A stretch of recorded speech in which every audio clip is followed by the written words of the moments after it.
Hey, what's good? This is Black Authentic Truth, and I want to talk about Sha Carri Richardson, the backlash that came with her testing positive for weed in her system. And we can't be mad at, the Olympics and the association and them for finding something that we know we wasn't supposed to be doing in the first place. We want to fight to be able to break the rules and not have any accountability, right? We don't want to have to face the consequences of our actions when we already know what's against us. We already know that we got to work, 2 and 3 times harder off tops. We already know that we got to be squeaky clean off tops. We already know these things in the Black community. It's been too long that things have been the way they are. So we should already know what we have to do in order to succeed in certain places, in certain areas. I don't blame the sister for smoking weed. She's 21 years old. I don't blame her at all.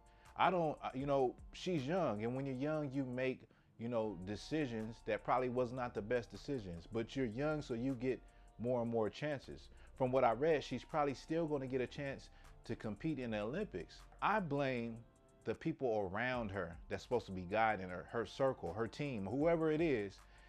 Those are the people you should be looking at. That should where the blame should sit. And the blame should sit on the people that sold the drugs. But the problem is that Black people don't look at marijuana as anything bad. We don't look at drug dealing as bad. I used to sell dope. I used to sell drugs, right? I used to do drugs. I seen family, I seen friends, I seen everybody do drugs growing up. I seen people strung out. I have family members that OD'd on drugs. And my story is no different than any other Black person's story. Like, if you're Black, you at least know somebody, you are on drugs, or somebody in your family. Getting high is definitely normal in the Black community, especially when you look at the way it's promoted in the world today, as far as like being legalized, dispensaries and all of that, and just the weed culture. It's a drug of fun, a drug of having a good time. It's a drug, but it's not like crack. Now, this sister said something that was really heavy. What she said was that her mother had died, and to cope and to not show that pain, she got high. I've been saying this for a long time, that weed is addictive.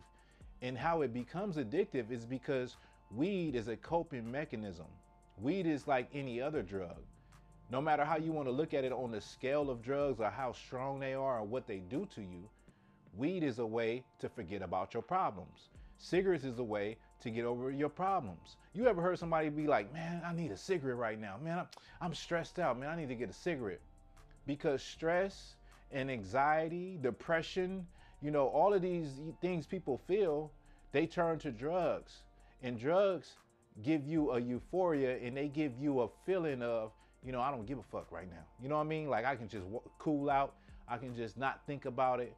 But the problem is, when that high goes down in 2 hours, you still got to deal with the person in the mirror. You still got to deal with the issues you had before you got high. So what do? You keep getting high any chance you get. What do? You keep smoking a cigarette any chance you get. What do? You keep doing whatever drug you do as much as you can to be disconnected, dumbed down, and numbed from the reality of your situation. That's drug abuse in the Black community 101. What she just said about, covering up the pain, being able to smile, being able to be okay with yourself, being able to look yourself in the mirror, being able to not think about the trauma in your life, the molestation in your life, the depression, the anxiety of being around a lot of people. Use weed to get past that. That's what we do every day in the Black community, because our life ain't easy. We got generational trauma. We got molestation in the Black community. A lot of Black people walk around with anxiety, don't like to be around people in the Black community. A lot of Black people are depressed in the Black community. A lot of people are dysfunctional, grew up seeing their father put hands on their mother, grew up seeing, the family members die from overdoses. A lot of our people are like that in the Black community. And weed is the perfect drug. It's the perfect drug to cover it up. And it's perfect because it's now starting to be legalized. We don't want to call a spade a spade.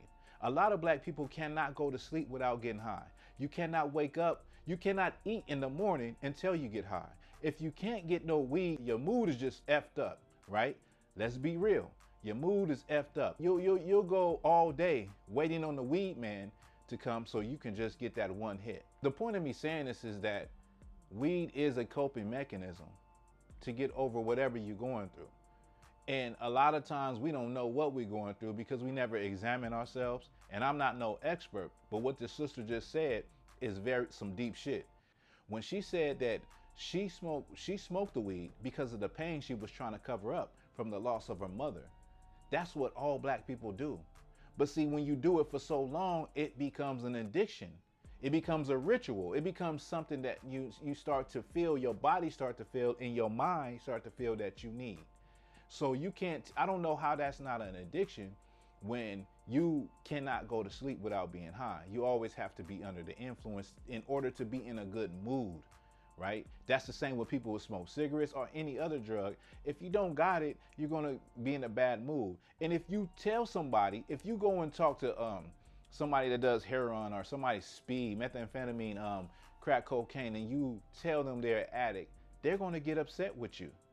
Ain't that what people that smoke weed do? They get upset when you say it's an addiction. They say they can quit anytime. I used to do that. I used to say, man, I can quit anytime. I quit today if I want to.